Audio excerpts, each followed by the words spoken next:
Hope is here. The way to break free with your host, Angela Pedigo, will light a flame within you. Host Angela Pedigo is an author, speaker, and certified life recovery, grief, and joy restoration coach.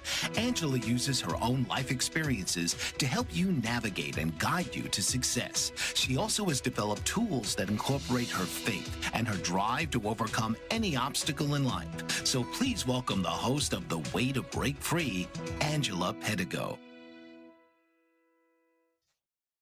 Welcome, everybody, to The Way to Break Free. I am your host, Angie Pedigo. You are in for a treat today. I'm going to go ahead and tell you.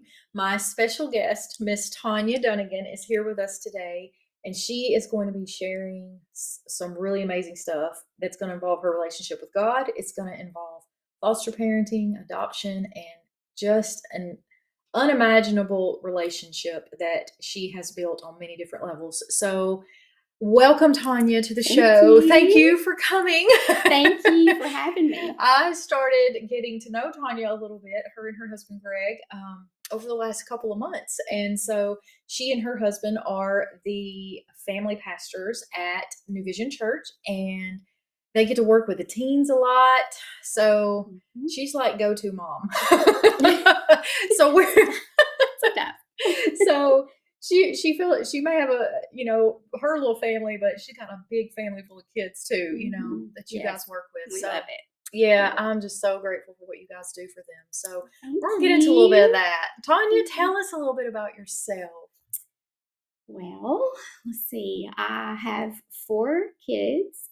I have 3 older boys, 28, 26, 23. I'm making sure I get this right. Stair steps. Yes. And then we have our daughter who is turning 12 tomorrow. Oh, wow. So, yeah, we've lived here in Westmoreland my whole life.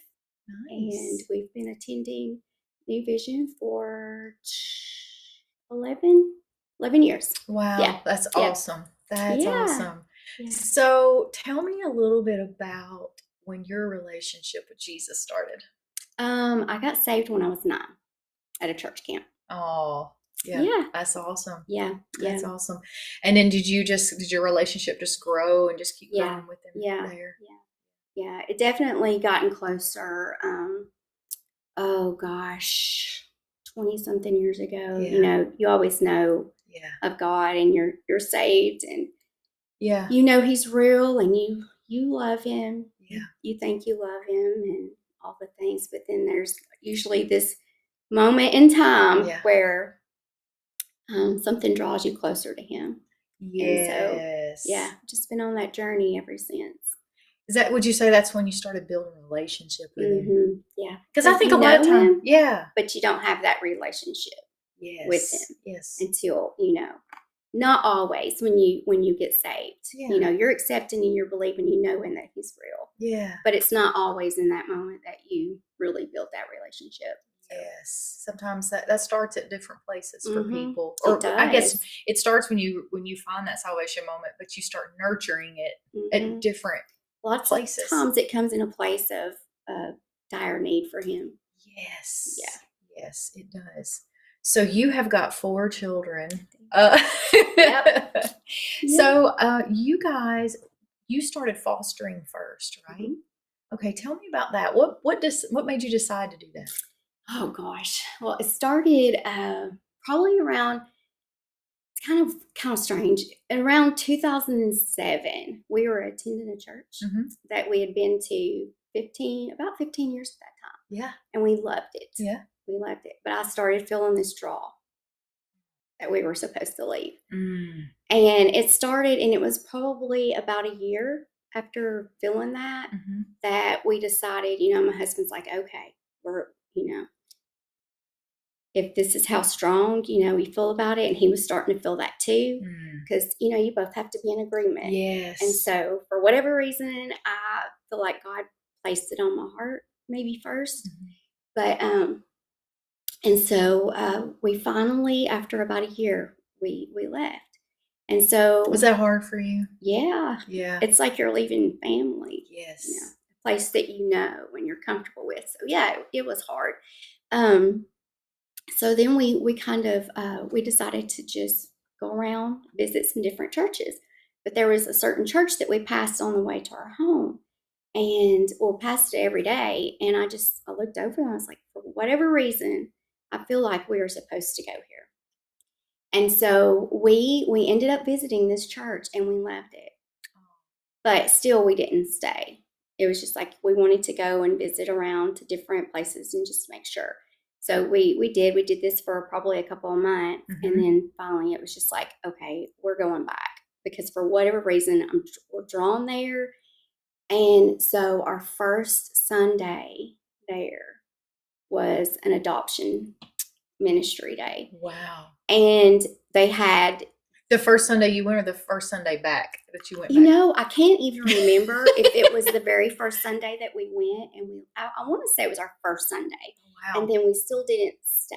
Yeah. You know, we went and visited around, whatever, and then came back and we stayed. So whatever day it was, it was the first Sunday, and I was like, I remember I cried the whole entire service. Yeah. They had a film, you know, a video on adoption. They had people speaking on adoption. It was just the whole Sunday. And I just bawled because I felt in my spirit that that's what I was supposed to be doing. Oh, wow. So that was probably around 2008, maybe. So was your husband kind of feeling that too at this point, or was it again starting with you? It was starting with me, but he was in agreement to whatever. But so this was in 2008. 4 years later,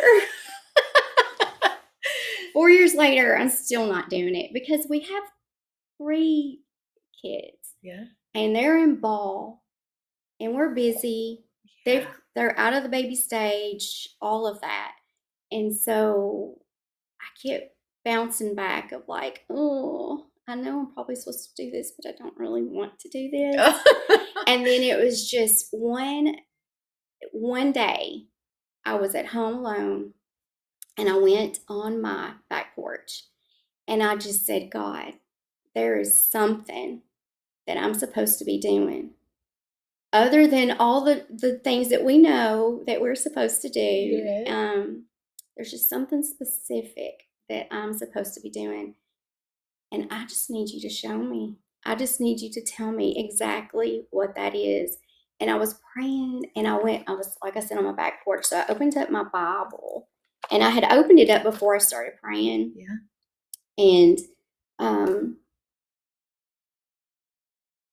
I opened it up and then I just closed my eyes and I was just praying to God and just pouring out my heart to him. And when I opened my eyes back up, I just happened to look down to flip to find, you know, what I was reading. And my thumb was on this highlighted verse. Mm-hmm. And the reason I brought my Bible is because I wanted you to see this is the Bible that I was using at that time. And this is the highlighted verse. And at that time, there was no other highlights on the page, just that one. And so it is in Isaiah. And I'm going to read it just because I want to make sure. I just want to make sure that I don't say anything wrong. But in Isaiah, it's 1:17. Learn to do well, seek judgment, relieve the oppressed, judge the fatherless, and plead for the widow. And because of what had already been on my heart for 4 years, however that speaks to anyone else in the world, that spoke to me that's what I was supposed to be doing. Ooh. And I was just like, God, it's been on my heart for 4 years. I'm taking the plunge and I'm just doing it. And what it felt like to me, I was just thinking about that this morning. What it felt like to me was just being on a roller coaster and going up to the top and then knowing that plunge is fixing to go straight down and fast. And I was just kind of like that, just like, okay, God, I'm gonna do it. And I just said yeah. So I called my husband. I can feel that as you're speaking it. I'm just like, oh. Yeah. Kind of how I felt this morning. But I called my husband and I said, I told him what had happened. I was like, this is exactly what's happened. I was bawling. He said, well, let's do it. Oh. So that began our journey. But the reason I say I give the story about the church is because, first of all, this first Sunday was about adoption. Yes. And my friend she did the adoption ministry there, but we really didn't talk a lot about it, except until I started going there. And so she got the foster organization together, and she had just started at this time, like really getting people who wanted to foster to come. She was having a lady come to our church she had a lady come to our church to kind of talk to us about it. Anybody who was interested in fostering. And so that's what got us started in that. Wow. So did she have this person come after you guys had said, okay, we're going to do it? Mm-hmm. Okay. Wow. Well, what was it like? And so the woman comes to the church. Is she sharing? Are you like, you feel excitement building, or are you like feeling this nervous or all of the above? All of it. All of it. What do you think? I'm sure you can relate. When somebody's on the fence, like trying to decide, do I foster or do I not? What are all the emotions that go along with that? Yeah, it's scary. The unknown is always scary. And so just the whole family dynamic, you're changing up a lot of things. Mm-hmm. But I mean, it's what God's called us to do. It is that for sure. Mm-hmm. So the lady comes, she shares. Was the process easy to start fostering? Did you have to go through a lot of classes or things like that? You have to do your classes, but they made it it was pretty simple. Yeah. That's good. That's good. So how long did you guys foster? Okay, so we took the class, we started it in April. And we got our first call for our first placement in August. So it was that much of a distance. And so our first call, our first child, they called us and they had told us that he was getting pretty much removed from the foster home he was in because they couldn't handle him. He was a little bit of a handful. Yeah. And so this was our first call. And I was like, oh, Lord. So I called my husband about it, and he's like, well, I think we should just do it. And so we decided we would do it. And if it didn't work out, then, we would just have to make that decision at that time. But we couldn't feel good about not doing it, taking him in. So we took him in, and he was with us for 5 weeks. And he was already in the process. They were doing paperwork for him to go and live with his grandmother out of the state. So we had him. He was our first child for 5 weeks. What was that like? It was. We still talk about him to this day. Oh. He was a character, and like he loved at our house. Oh. He loved it. And we had a neighbor across the road had a little boy about the same age, and it just ended up. We had so many things going on in those 5 weeks. Birthday parties, bonfires, horse riding. It was all kinds of stuff, and he loved it. And so it was a good experience. We'll never forget him. Yeah. So how many did you so what was the general time frame from the time that like one would leave till you would get another child? Well, this is the thing. We had him for 5 weeks, and then he left. And that was around maybe the 1st of October that he went to live with his grandmother. And so from October until January, we had no calls. Oh. Not a single call. So what was it like? Was that discouraging any? Yeah, because you're expecting every day to get a call because you know that there are so many kids out there. Yeah. But we didn't. I mean, did you ever find yourself asking like, God, did I hear you right? Mm-hmm. And I actually, in January, the first week of January, I just said to my husband, I don't know if I really even want to do this. Like we had a child for 5 weeks, and it was it is very time consuming. As far as like you have to take them to appointments and visits and court, and you're doing this stuff. the whole time. Now, were you working at the time? I was not. That's good. No. That's I had good. just started homeschooling my youngest son, which was not a good idea that year. But I didn't know. That was a little difficult. Yeah. So in January, I had told him, I said, I don't know if I want to do this anymore. Like, we tried it and it was good, but we haven't had anybody. And now I'm thinking we should just, Isn't that not amazing do it. how, I'll say amazing, but it's just classic of how the enemy can roll up in those spaces of those waiting periods and like just really make us question a lot of things. Yeah. I get that. Okay, so January rolls around. January rolls around. Go through the holidays and everything. And so we're in church on Sunday, and my friend Bobby, she says, "Hey, are y'all going to your class? The class on Tuesday." So in foster care, you have to keep up with so many hours through the year to be able to continue fostering of trainings. So that's good to know. So there's continual training. That's good. Yeah. So this was on first Sunday of January.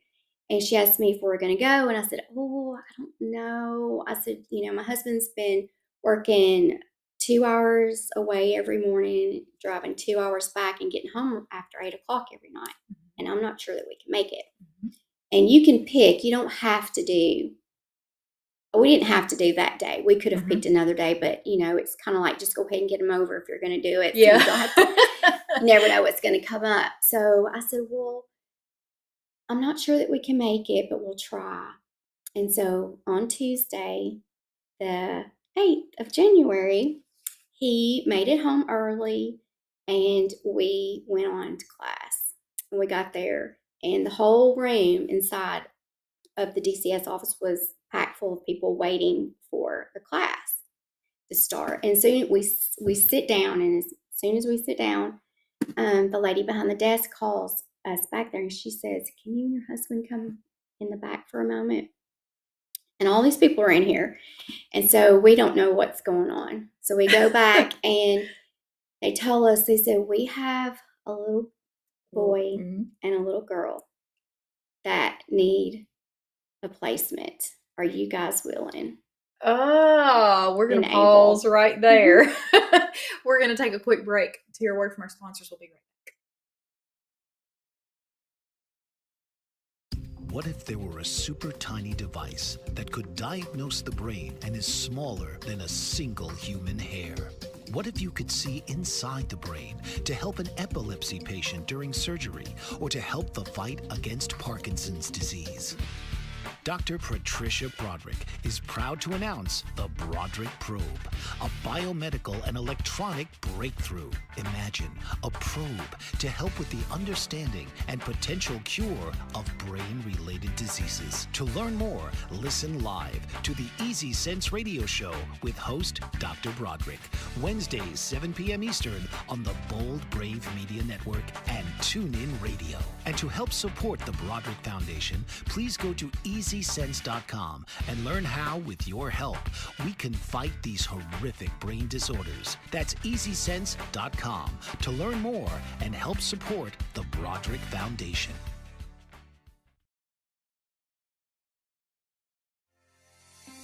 Author, radio show host, and coach John M. Hawkins reveals strategies to help gain perspective, build confidence, find clarity, achieve goals. John M. Hawkins' new book, Coached to Greatness, Unlock Your Full Potential with Limitless Growth, published by iUniverse. Hawkins reveals strategies to help readers accomplish more. He believes the book can coach them to greatness. Hawkins says that the best athletes get to the top of their sport with the help of coaches, mentors. He shares guidance that helps readers reflect on what motivates them, rediscover and assess their core values, philosophies, and competencies, find settings that allow them to be the most productive, and track their progress towards accomplishing goals. Listen to John Hawkins' My Strategy, Saturdays, 1 p.m. Eastern on the BBM Global Network and TuneIn Radio. we are getting into a good part of this journey. So you're there. They call you out in the middle of all these parents. You're they want you to consider a brother and sister, right? Now, what else did they share any more details with you? Not really. They just asked if we were willing to do that, and my first thought was like, ugh, I don't know, because I don't know that I can do two. Yeah. We've already got kids that are in ball, and you're busy, with life, and I just don't know if I can do two. And I had also put, when we signed up for fostering, I'd put ages 2 to 6. I really wasn't interested in having a baby. And so we said, can we go through our class tonight and think about it and pray about it, and then let you guys know at the end of class? And they said, sure. So we're in class. You can't really think about what they're talking about. You're just thinking about, what are we going to do? And so we decided that we were going to go ahead and just do it. We could not say no. So we came out after class and we told them, we've decided we're going to go ahead and take the kids. And she says, well, it's only the little girl right now, because the little boy, his father came and got him. They have different dads. And so his father came and got him. And so it's just the little girl. And we said, okay, we think we can do it. We'll do this. And so there she was. I remember looking, and I remember saying, so where is she? And they said, she's right there. And I turned around and looked, and she was in a little car seat, a little carrier in the hallway right behind me. And so wow. She was 4 months old. Oh, wow. Yeah. What'd you think when you saw it was a baby? Good, because she's not two. Yeah, I was like, what's happening here? I know, but I mean, it's just, and we just couldn't get over, like, we had to sign so many papers and everything that night. She came home with us that night. Wow. So we had to sign all kinds of papers and things. And while I was holding her, and she was so full of life. She was only 8 pounds, a little over 8 pounds at 4 months old. And she was just so, like, she just wanted to jump. She was so active at 4 months old. Wow. Crazy active. And so, yeah, we took her home that night. We stopped at Walmart and got things that she needed. She cried the whole entire way home. She screamed, threw up. She had a lot of stomach troubles and stuff. So, yeah. Wow. Yeah. So we came home, and we left our boys at home. And we walked in, and we're like, we have a surprise. Wow. What did the boys think? They said, oh, we thought it was pizza. Pizza, and it's a little girl. Yeah.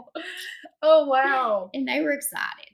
I'm just sitting here thinking in my mind how you almost didn't go to that training. Yeah. Isn't it funny how our flesh fights the things that the spirit knows we need to do? Yeah, you almost didn't go. You're there. Yeah. You ever just sit back and say, wow, that's like, of all these parents sitting in this room, why did you come and get us? Yeah. Yeah. That's amazing. But, God has a way of. Don't he, though? Yeah. I mean, he had to have been in so many of those details. You guys got there. It was the training. The baby's there. You guys were the hand-picked ones. Like, he's like saying, okay, she goes to them. Yeah. I mean, basically, that's kind of what that looks like. And I truly believe. Yeah. For a reason. Yeah. Yeah. And you I can't imagine. I'm sitting here thinking, babies, like a baby all over again, but to just show up somewhere and not know, having to stop and get stuff for a baby. Yeah, we had to stop and get clothes, diapers, formula, everything. Wow. Yeah. And so we brought her home. The boys were, everybody was excited and shocked and all the things, and playing with her and not really knowing what to do. And so that night she actually, she slept in a clothes basket. Aww. I hate to say that, but we didn't have a bed. Make anything comfortable. I was not prepared for a baby. Yes. So we didn't have a baby bed or anything ready for that. So Yes. I fixed her a little clothes basket and made it all soft and everything and put her beside me, but I ended up holding her throughout all the night because she cried. She was having so many stomach problems. But she had been in the hospital for 4 days, and they were running tests on her to see what was causing her to not gain weight, and they couldn't find anything. So they sent her. They called the state, and they sent her in. Sent her back with formula and things, and found out that formula was not even, she couldn't do it. Wow. So you know that's when you're fostering, you don't know what you're going to have to deal with those kids, but when God calls you to do something, do you feel like he just puts that love in your heart to just absolutely meet those needs no matter what they are? It's a supernatural like love and instinct to take care of them, and no matter how tired you are or how. Yes. Yeah. It's kind of like, I can only imagine, I've never fostered children, but you know how when you have your own children, you like come with this new set of instincts, and then, but that plays over. It's crazy because I told people, I said, I feel like I birthed her. Yeah. Like she, but I didn't prepare for her. Yeah. Like it was just like, you had the exhaustion and the, just the overwhelming and so many emotions. Yes. And so, yeah, it felt like that I had given birth to her. But after a couple of days, I was just like, I don't know if this was the right choice. I don't know her. I don't, in the beginning, you don't know her. You don't know what she likes, what she can, was causing these, excuse me. She cried all the time. Mm-hmm. She didn't sleep well. She was, but I found out after about 4 or 5 days, I called my friend, Lisa, and I said, I don't know what is wrong. She is crying. I cannot make her stop. And she said, okay, I'm bringing a bottle and I'm going to stay with her. You run to Mike's. I can see her doing that. Sensitive. And I'll stay with her while you do this. And we're going to try this. And so we did it. First bottle, she kept it down, spit up a little. Before that, it was throw up. Yeah. It was just, that's why she wasn't gaining weight. Her formula was just not working for her. And so after 5 days, that's why she was in the hospital too. Like she just wasn't gaining weight and it was formula, but they didn't even recognize that in the hospital. Yeah. So. Yeah. Wow. Yeah. So did things start kind of leveling off a little bit? I mean, yeah. How did it go from there? Yeah. Well, from there you're just going day by day. You're doing the doctor visits, the parent visits, the court visits, DCS visits, doing all this, and you don't really know what's going on, week to week. Like, is she still going to be in her home? Will she be removed to be given back, to her mom and all the things? But so going through all of this and all the visits, we continue visits with her mother. Okay, good. Yeah. So you guys were staying, you had a connection from the beginning. From the very beginning, we met with her mom about once a week. Sometimes it was every 2 to 3 weeks, depending on, if she could be there or not. So yeah. So did you find yourself, was it hard? Did you find yourself putting up walls sometimes? Like, I'm feeling myself getting so attached to this child, but then at the same time, I don't know if they're gonna, take her back. So like, I need to like try to, like, how do you navigate that? It's very hard because you immediately start having a love for them. Yeah. I mean, I felt I had the love for her, like I said, as if I would have given birth to her. Like I immediately just had that love. Yes. Yes. And sometimes I work with a lot of ladies who, have experienced losing their child to foster care or, eventually adopted out. And they're always afraid of losing that I'm their mom kind of position, and it's hard in those moments, but you bring such a good, uh, I don't know how to say this other than just to say, but a safe place, like a safe place for that child to be, that, in that moment, yes, it's hurtful, yes, it's painful to a birth mother, but at the same time, there can be a level of gratitude that there's someone that would be willing to love this child as much as I love this child, even though if I can't be with my child right now, I can, that there's somebody loving them, and it's hard. It's hard to get them to it's hard to navigate that, So, what was it like for you? So at what point did you know adoption might be an option, or did you know that going into it? Well, we actually, so we got her at 4 months, and we didn't actually adopt her, I think, until 18 months. So it's in that whole process, and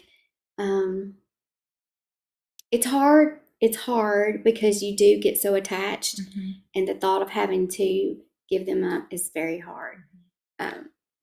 But God was just in it, He was just in all of it. And her birth mother is now, like, we see her every week. Yes. So how old's your daughter now? She'll be 12 tomorrow. Oh, how old was she when you got to adopt her? When you decided we're gonna adopt her? Well, I mean, I think through the whole, from the beginning, after, I guess, a couple of weeks, and then you get into a couple of months, your mind is starting to think, okay, if this comes to the point where adoption is needed, then we're willing to do that. Awesome. Awesome. Yeah. Well, we're going to take a quick break and we'll be right back. Did you know that your beliefs create your entire reality, but it's the subconscious beliefs that do most of the creating?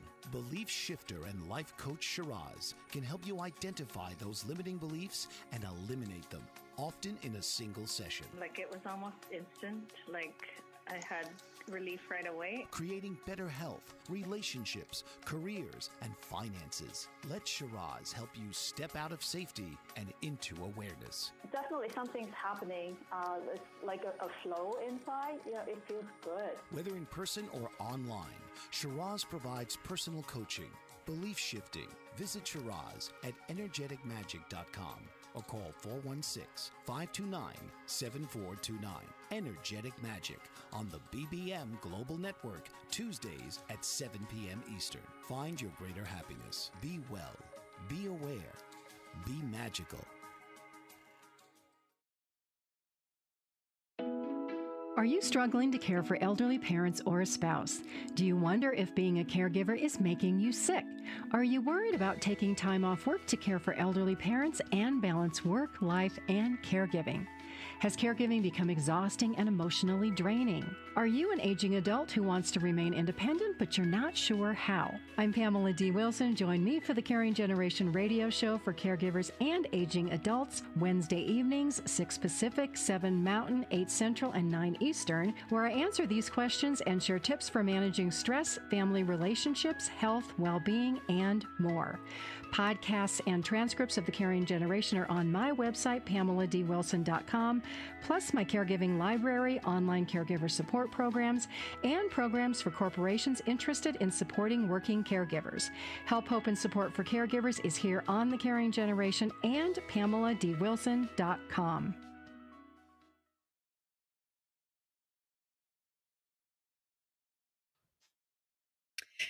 Tonya, I am so amazed at how you guys have navigated this whole situation. Like, it almost leaves me speechless, literally. I see both sides of the coin, Yeah. And so birth mom was in your life from the beginning, with the visits through the fostering. How let's go up to the adoption point. So Okay. you're to the point where you said you guys had decided if adoption becomes necessary, we're willing. At the moment that it became necessary, was it hard? Was the adoption process piece of it hard, as far as, I mean, maybe the technicalities, but as well as the emotion of it?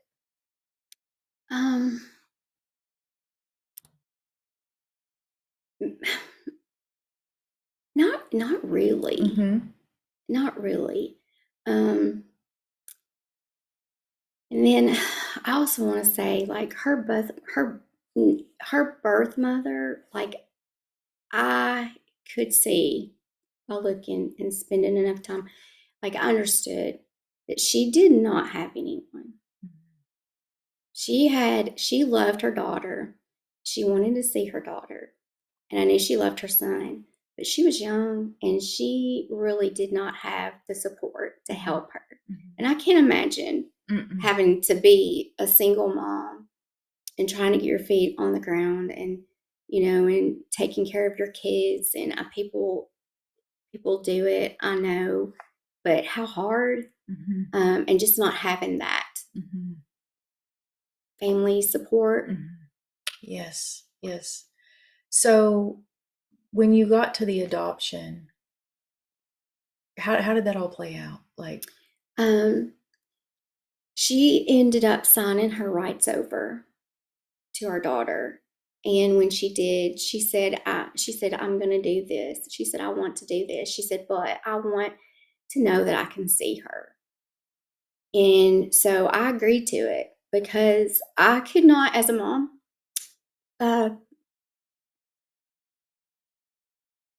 say no to that. So how humble it must have been for you to put yourself in that position. You put in her emotion, her needs too, considering her, just considering her. It's so huge. That's love like Jesus. That's what Jesus would want you to do. And it's, I'm not going to say that it's not hard sometimes, because you feel like, oh, this is my daughter, I don't want her to be pulled this way or that way, no confusion or whatever. But I'm going to be honest, with our daughter being able to see her mom, her birth mom, every week has done something inside of her that, like, she doesn't wonder or guess about her mother. Like, she doesn't wonder, like, does she love me, or like, why this, or just wonder things about her, because she gets to give her a hug every Sunday. And so I know I've heard of kids being adopted and fostered that, they do wonder. They want to look for their parents. They, like, all the questions, but she's free to see her. And she is also not pushy. Yeah. And that's one thing that has helped the whole thing, is, like, she's not pushy. She respects us as her parents. The birth mom I'm talking about, she respects us as her parents, and she is just grateful herself. Grateful that she gets to see her. Yeah. And that she loves her, and she knows that she doesn't hate her for, having to give her up.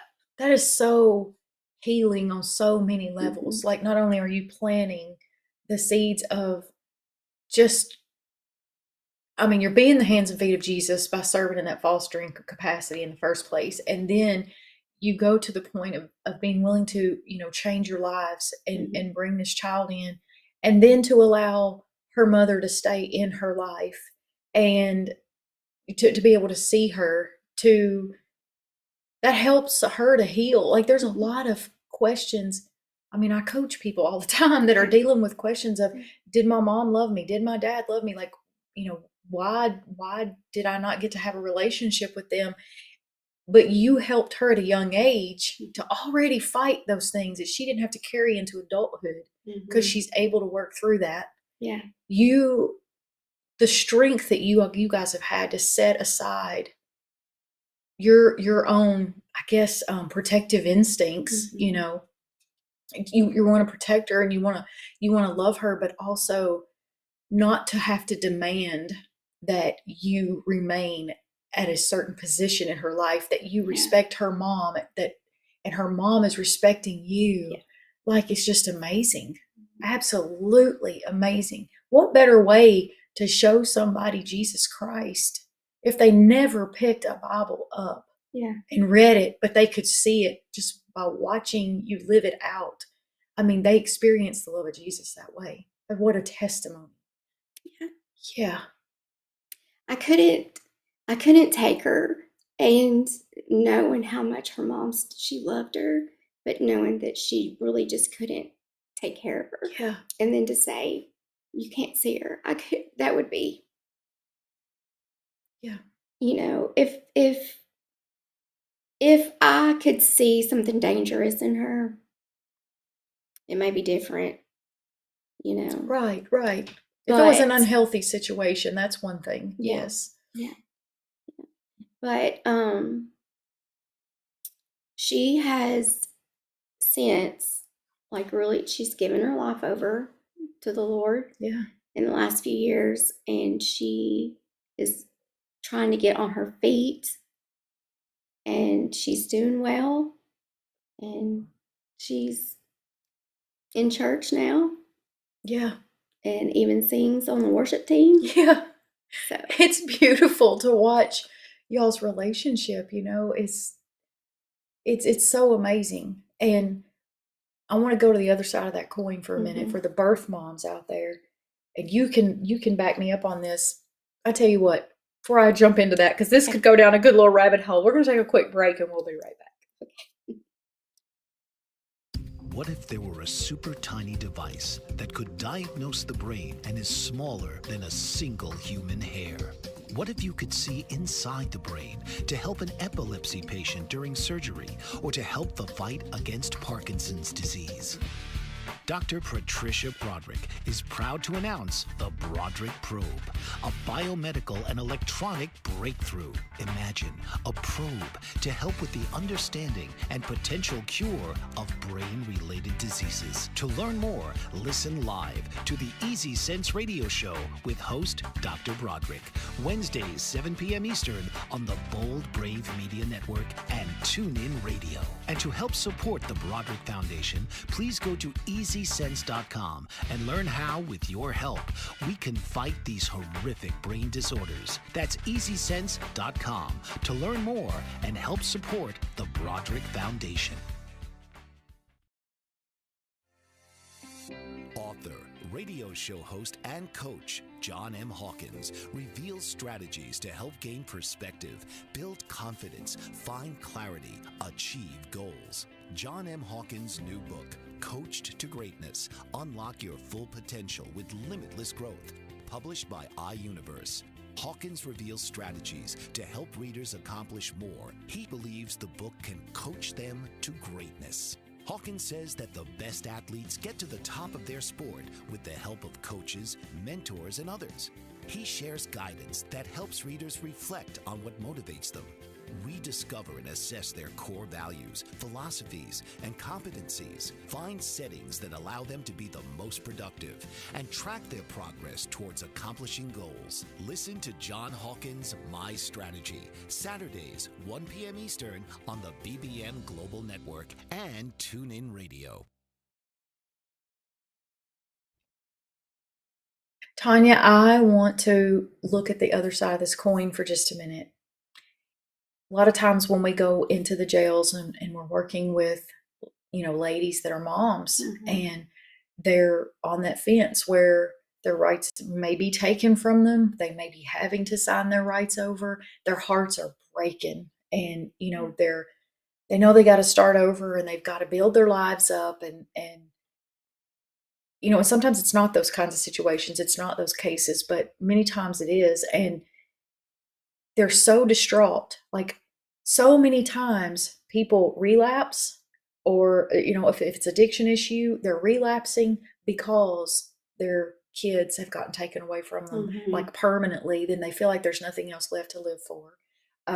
They feel like that they have no say, no power, no hope, no anything in those moments. Like it's a rock bottom moment for them. Mhm. And we have to work to try to help them not fall back from what they've been working on, not fall backwards into that Mhm. lifestyle and give up. And sometimes there's no words you can say to ease a hurting mom's heart, except to say it's not about right now. It's about Yeah. how they find you. Yeah. How they find you.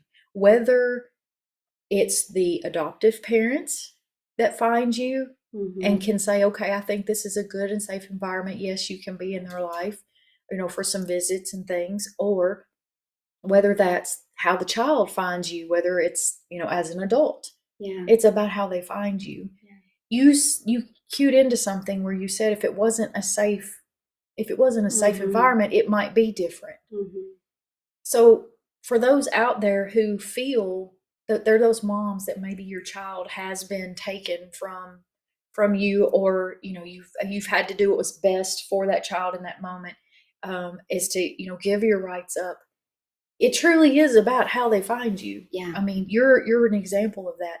Not in all situations, because not every adoptive parent necessarily has, can put themselves in the shoes of that birth parent Mhm. and say, okay, if this was me and mine, Yeah. what would I want to do? And it's about empathy and compassion, and it's God. It's just all about God being in the midst of Mhm. it.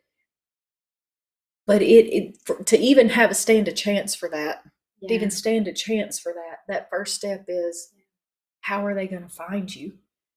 Would you agree to that? I mean, that's what makes it Yeah. easier. Yeah. Absolutely. Sometimes, in life, it doesn't start out the way that we have in our minds, or Yes. just things happen, whatever. But I know that with our birth mom, like she loved our daughter so much, and that's why she decided Yes. to go ahead and just to put her in our hands, because she knew that it was too hard for her.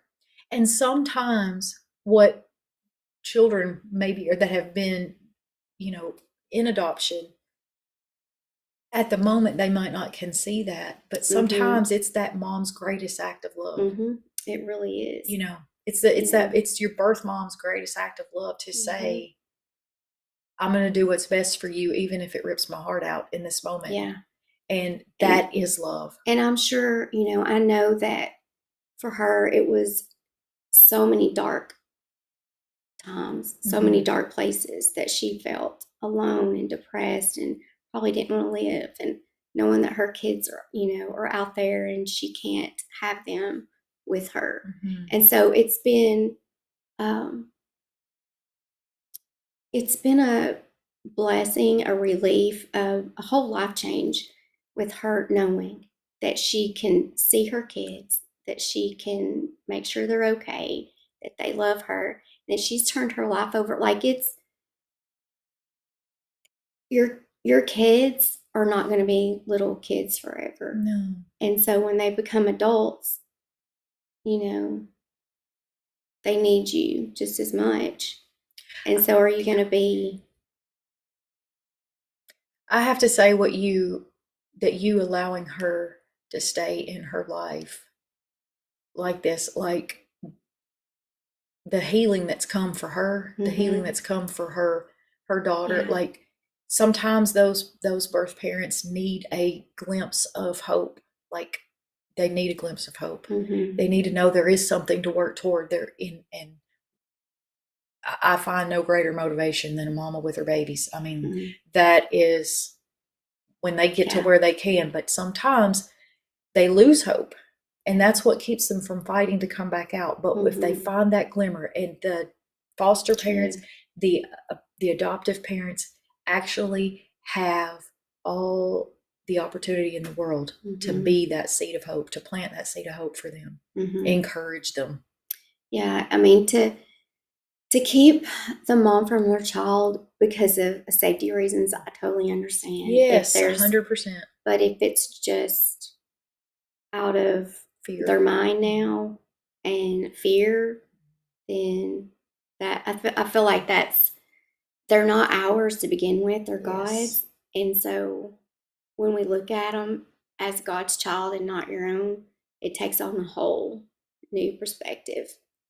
It's just like with anything else. He gives them to us to steward. Mm-hmm. And we even steward our them. own birth children, Yes. they're for us to steward, not to hoard and make them do like we want them to do.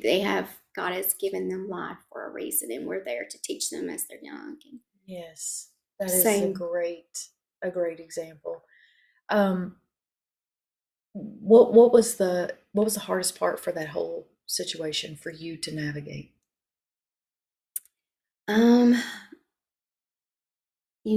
It was, I'm not going to say it was easy, because right. the whole time, every time I was doing it, I was just thinking, because I did have a lot of people say, I would not do that. I would not continue that relationship. That's just going to cause trouble down the line. And yeah, it could with certain situations. You just never know.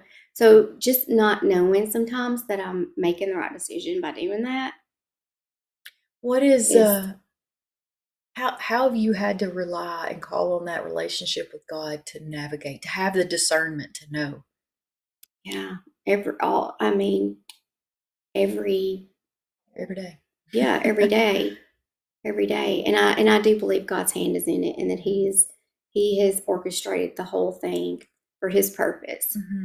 And I do believe that her adoption is for more than just her. I think it was for her mother and her brother, and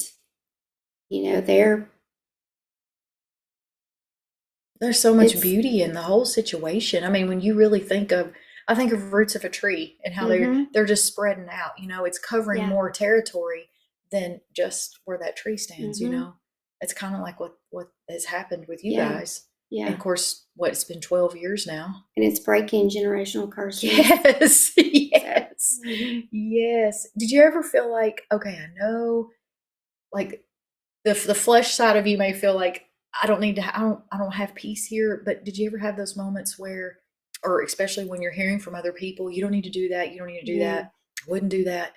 Did you just have that peace that surpasses understanding, like the Bible tells us? Just could not stop. Yeah. Like I'm not gonna lie, there was times that we had visits that I really didn't want to do it. Yeah. Because I just thought, I just don't want to do this. But I couldn't quit. I just couldn't. I just pushed on and I did it, and it is selfless. Well, yeah, it was very hard, but it is so different now. It's so different now because we see her all the time, and it's just like, hey, how are you doing? How's your new job? Just you're in each other's lives. It is beautiful. It's absolutely just amazing. I can, I really am just speechless about it. What would I got two things I want to ask you.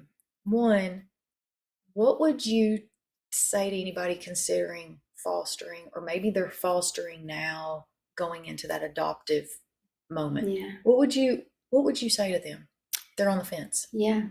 Well, do it, because really, we've been called to take care of the widows and the orphans, and we're supposed to be God's hands and feet, and we tend to want to just be our little families. Yeah. And we're really called to help anyone in need. Yeah.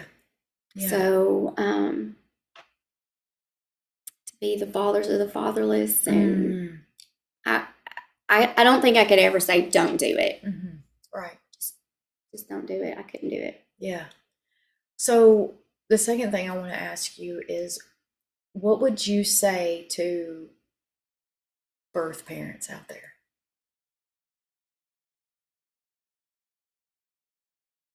That they've experienced that loss. Yeah. They've experienced having to to do what's best for their child and give that child over, what would you say to them?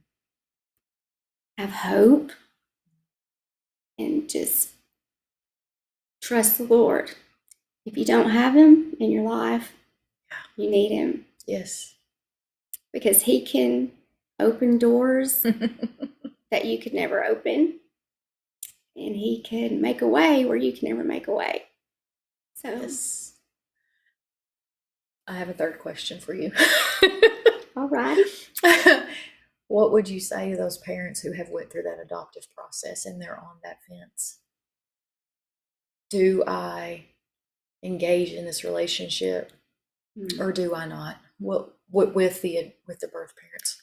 I would say be open and definitely just taking consideration the mom. Yeah. And that this child is God's child. And that they're really not ours, they're his.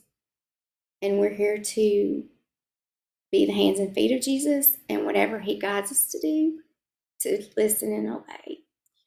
Yeah. And you're going to know, I think, put yourself aside and do what's best for the child, and you're going to know if this is a safe thing and if it's not. And, sometimes maybe they make a mistake and they go for it and it was not the right thing. If you did it with the right heart, I believe that God is he's going to make all things right.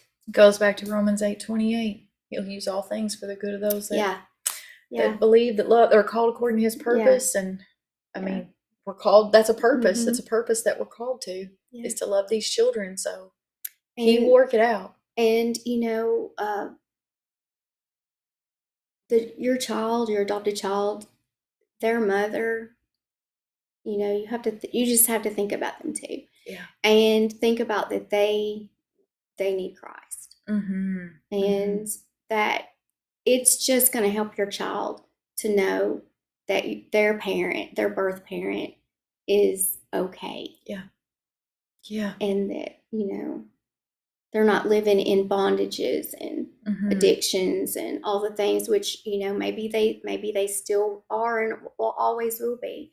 But if you can in any way be a help to that, then go for it. Go for it. Tonya, I have enjoyed this so much. It has absolutely blessed me today. And I just sit and think the whole time you were talking of how this can just inspire a lot of people in different ways. But because there's a lot of people in different levels of it, right now. So I thank you for coming on the show. Thank you for being who you are and, just how you handle yourself and this. And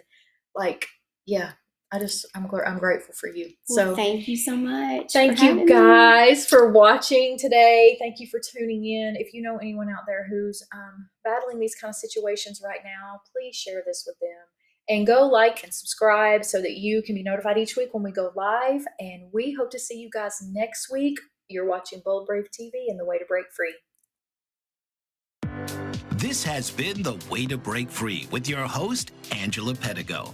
The one thing Angela attributes her personal victories to is her relationship with God and her deep faith.